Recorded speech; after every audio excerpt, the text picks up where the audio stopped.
सरकार दे रही इन लोगों को 15,000 रुपए। मुख्यमंत्री प्रगतिशील पशुपालक प्रोत्साहन योजना के तहत अधिक दुग्ध उत्पादन करने वाले गोपालकों को नकद पुरस्कार व प्रशस्ति पत्र दिया जाए। नंद बाबा दुग्ध मिशन के तहत वित्तीय वर्ष 2026 से 27 के लिए जिले के पात्र गोपालक 10 जुलाई तक ऑनलाइन आवेदन कर सकते हैं। यदि 8 किलोग्राम से अधिक दूध देती है तो प्रति गाय 10,000 रुपए, जबकि 12 किलोग्राम से अधिक दूध देने पर 15,000 रुपए का नकद पुरस्कार मिलेगा।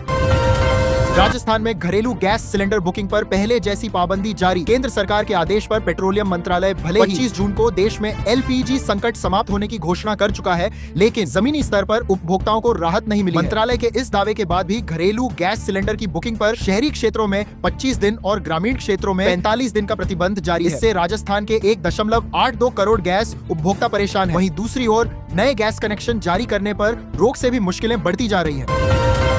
राजस्थान के सरकारी स्कूलों में मिड डे मील पर सख्ती। बच्चों को खराब खाना परोसा तो होगी कड़ी कार्रवाई। अब खाद्यान्न के भंडारण से लेकर उपयोग तक हर चरण की निगरानी होगी। यदि बच्चों को खराब, नमीयुक्त फफूंद लगा या एक्सपायरी के करीब पहुंचा खाद्यान्न परोसा गया तो संबंधित अधिकारियों और जिम्मेदार कार्मिकों के खिलाफ कार्रवाई की जाएगी। पीएम पोषण योजना के आयुक्त विश्व मोहन शर्मा ने इस संबंध में राजस्थान के सभी जिला शिक्षा अधिकारियों एवं संबंधित अधिकारियों को विस्तृत दिशा निर्देश जारी किए हैं। राशन कार्ड पर बड़ी अपडेट। लाभार्थी अपने मौजूदा राशन कार्ड और आधार आधारित बायोमेट्रिक प्रमाणीकरण का उपयोग करके देश के किसी भी राज्य या जिले में किसी भी उचित मूल्य की दुकान से अपना राशन प्राप्त कर सकते हैं। यदि परिवार के कुछ सदस्य अपने मूल स्थान पर रहते हैं और कुछ सदस्य काम या पढ़ाई के लिए किसी शहर में चले गए हैं तो सभी सदस्य अपने हिस्से का राशन अपनी वर्तमान जगह के अनुसार अलग अलग दुकानों से ले सकते हैं। राजस्थान में अब जमीन मकान खरीदना होगा महंगा, क्योंकि डीएलएसई दरों को लगभग 40% तक बढ़ाने का एक नया प्रस्ताव तैयार किया गया है, जिसके विरोध में रियल एस्टेट डेवलपर्स की सबसे बड़ी संस्था क्रेडाई राजस्थान ने पूरी तरह से मोर्चा खोल दिया है। क्रेडाई के पदाधिकारियों का साफ कहना है कि यदि प्रशासन द्वारा बिना किसी ठोस जमीनी मूल्यांकन के इस प्रस्तावित बढ़ोतरी को लागू किया जाता है तो यह मध्यम वर्गीय परिवारों के आशियाने के सपने पर एक बहुत बड़ा वित्तीय आघात होगा।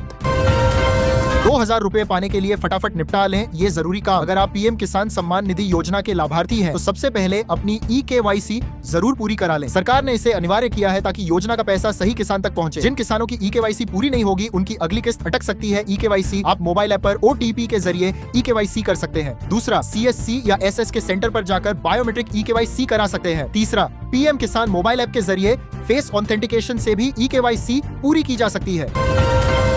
बिना डेटा वाले मोबाइल रिचार्ज प्लान सस्ते हो सकते हैं। दूरसंचार नियामक प्राधिकरण ट्राई इस पर काम कर रहा है। ट्राई ने दूरसंचार उपभोक्ता संरक्षण विनियम 2026 का नया मसौदा जारी किया है। इसका मुख्य उद्देश्य है डेटा नहीं चाहिए तो उसका पैसा क्यों दें। ट्राई ने इस पर सभी पक्षों से सुझाव मांगे हैं, फिर इसे अंतिम रूप दिया जाएगा। भारतीय रेलवे 15 जुलाई को IRCTC वेबसाइट का नया बीटा वर्जन लॉन्च करने जा रहा है। इस अपडेटेड पोर्टल में ट्रेन टिकट बुकिंग के लिए कैप्चा और पॉपअप्स का ऑप्शन हटा दिया गया है। इससे ऑनलाइन टिकट बुकिंग पहले आसान हो जाएगी, साथ ही समय भी कम लगेगा। इसमें 4 बड़े बदलाव कर रहा है। बुकिंग प्रोसेस में आने वाला कैप्चा कोड हटाया गया है। फालतू के पॉपअप्स भी अब स्क्रीन पर नहीं दिखेंगे। ध्यान भटकाने वाले एलिमेंट्स हटाकर इंटरफेस साफ सुथरा बनाया गया है। अब एक ही स्क्रीन पर सभी क्लास की सीटों की अवेलेबिलिटी देख सकेंगे। राजस्थान में आज 5 जिलों में बारिश की संभावना। मौसम विभाग ने शनिवार को श्रीगंगानगर, हनुमानगढ़, चुरू, झुंझुनू, कोटपूतली, बहरोड, अलवर, डीग, भरतपुर और धौलपुर जिलों में बारिश की उम्मीद जताई है। इस दौरान 30 से 40 किलोमीटर प्रति घंटे की रफ्तार से हवा चलेगी। बीते 24 घंटे में अलवर, श्रीगंगानगर, चुरू में सबसे ज्यादा बारिश हुई। अब 15 जुलाई से मानसून के फिर से तेजी पकड़ने की उम्मीद है। इस हफ्ते सोने चांदी के दाम में गिरावट रही। 10 ग्राम 24 कैरेट सोने का दाम 2,976 रुपए गिरकर 1.43 लाख रुपए हो गया है और चांदी 2.34 लाख रुपए किलो से गिरकर 2.20 लाख रुपए पर आ गई है। इसकी कीमत 13,468 रुपए कम हुई। राजस्थान की राम जल सेतु लिंक परियोजना में तेजी। अब लाखों लोगों को मिलेगा पानी। और 90,000 करोड़ रुपए की लागत वाली राम जल सेतु लिंक परियोजना की समीक्षा करते हुए मुख्यमंत्री भजनलाल शर्मा ने तय समय से पहले गुणवत्ता के साथ काम पूरा करने के निर्देश दिए। इस परियोजना के प्रथम चरण से 3.25 करोड़ आबादी को पेयजल, सिंचाई और उद्योगों के लिए पानी मिलेगा।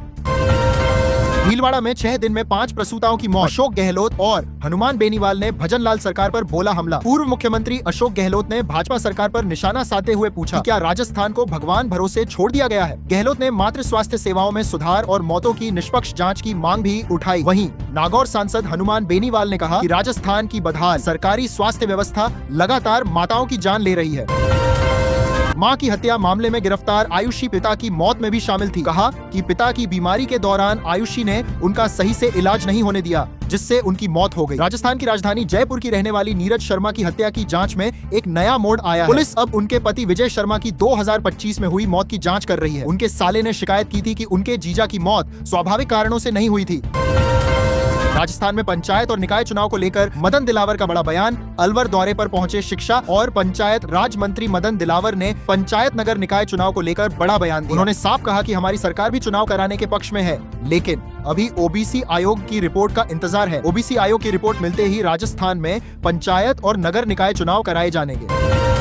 राजस्थान में शिक्षकों के तबादलों को लेकर विवाद गहराता जा रहा है। शिक्षा विभाग में हुए वरिष्ठ अध्यापकों के तबादलों में सरकार राजनीति के साथ अमानवीयता के आरोपों से भी घिर गई है। दरअसल तबादला सूची में असाध्य रोगों से पीड़ित और करोड़ों की राशि से स्कूलों का कायाकल्प करने वाले शिक्षकों को भी प्रशासनिक आधार पर दूर दराज के स्कूलों में स्थानांतरित कर दिया गया है। मामले में कई गाँवों में इन तबादलों के खिलाफ विरोध प्रदर्शन भी शुरू हो गए हैं।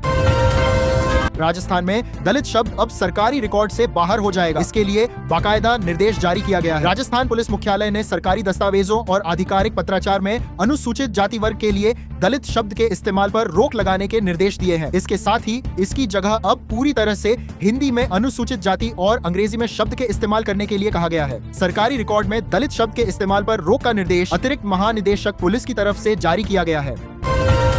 जयपुर में 313 बदमाश गिरफ्तार अपराधियों पर शिकंजा कसने के लिए पुलिस कमिश्नरेट ने गुरुवार को बड़े स्तर पर एरिया डोमिनेशन अभियान चलाया। शहर के उत्तर, दक्षिण, पूर्व और पश्चिम सभी जोनों में एक साथ कार्रवाई करते हुए पुलिस ने 313 बदमाशों को गिरफ्तार किया। इसके अलावा एक सक्रिय गैंग के सदस्य को भी दबोचा गया। अभियान के दौरान पुलिस ने अपराधियों के ठिकानों पर दबिश दी, हिस्ट्री शीटरों का भौतिक सत्यापन किया और संवेदनशील इलाकों में विशेष गश्त कर अपराधियों में हड़कंप मचा दिया। विधानसभा में 15 जुलाई को जुटेंगे सभी पूर्व और मौजूदा विधायक। राजस्थान विधानसभा के 75 साल पूरे होने पर 15 जुलाई से लेकर 1 साल तक अलग अलग कार्यक्रम किए जाएंगे। विधानसभा अध्यक्ष वासुदेव देवनानी ने कहा, विधानसभा के अमृत महोत्सव के कार्यक्रमों की शुरुआत 15 जुलाई से होगी। लोकसभा अध्यक्ष ओम बिरला समारोह का उद्घाटन करेंगे। समापन समारोह में उपराष्ट्रपति सीपी राधाकृष्णन शामिल होंगे। हाईकोर्ट ने सरकार से पूछा, आवासीय भवन में संचालित कोचिंग वैध या नहीं। कोर्ट ने राज्य सरकार और संबंधित अधिकारियों को विस्तृत तथ्यात्मक रिपोर्ट पेश करने के निर्देश दिए हैं। जस्टिस समीर जैन की एकल पीठ ने राजेंद्र प्रसाद मित्तल की याचिका पर सुनवाई करते हुए कहा कि यह स्पष्ट किया जाए कि क्या राजस्थान धार्मिक भवन एवं स्थान अधिनियम 1944 के प्रावधानों के विपरीत कहीं भी मंदिर या धार्मिक निर्माण किया जा सकता है। राजस्थान में 552 तहसीलदारों को किया। इधर उधर रेवेन्यू बोर्ड अजमेर ने 552 तहसीलदारों के ट्रांसफर किए गए हैं। इनमें अधिकांश का जिला पद बदले गए हैं, वहीं कुछ को जिले में ही एडजस्ट किया गया है। इस संबंध में रजिस्ट्रार महावीर प्रसाद की ओर से आदेश जारी किए गए हैं। जजेस ने 6 बसें सीज की और 16 के चालान कटे। प्रदेश में बस अग्निकांड की बढ़ती घटनाओं के बाद राज्य विधिक सेवा प्राधिकरण रालसा ने प्रदेश में लग्जरी बसों की चेकिंग का 1 महीने का अभियान चला रखा है। इसमें जयपुर सहित 7 प्रमुख शहरों में जिला विधिक सेवा प्राधिकरण के सचिव लंबी दूरी की लग्जरी बसों में सुरक्षा मानकों की जाँच कर रहे हैं। सीकर में 49 केंद्रों पर होगी सेकंड ग्रेड टीचर एग्जाम। 12 से 18 जुलाई को होने वाला सेकंड ग्रेड भर्ती एग्जाम सीकर के 49 सेंटर्स पर होगा, जिसमें 14,870 अभ्यर्थी परीक्षा देंगे। यह एग्जाम प्रदेश के 27 जिलों में हो रहा है। एग्जाम के सफल और शांतिपूर्ण संचालन के लिए जिला प्रशासन ने तैयारियों को अंतिम रूप दे दिया है।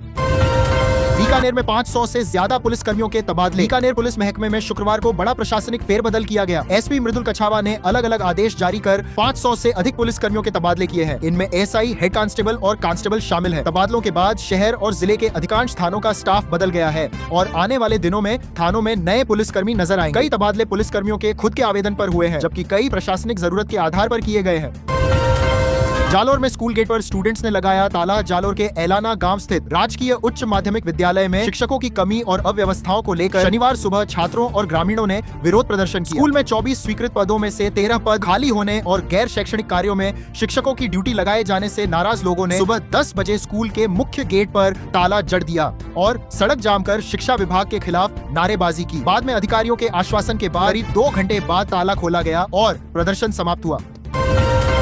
जर्जर भवनों की मरम्मत करवा लें, नहीं तो परिषद करेगी कार्रवाई। जैसलमेर में बरसाती मौसम में नगर परिषद ने जर्जर और खतरनाक स्थिति में पहुंच बिल्डिंग के मालिकों को तत्काल सुरक्षात्मक कदम उठाने के सख्त निर्देश दिए हैं। आयुक्त लाजपाल सोडा ने साफ किया है कि यदि कोई मकान मालिक या कब्जेदार इन आदेशों की पालना करने में विफल रहता है, नगर परिषद राजस्थान नगर पालिका अधिनियम 2009 की धारा 243 के तहत उनके खिलाफ कड़ी कानूनी कार्रवाई करेगी। ढहाने का खर्च भी मालिकों से वसूला जाएगा।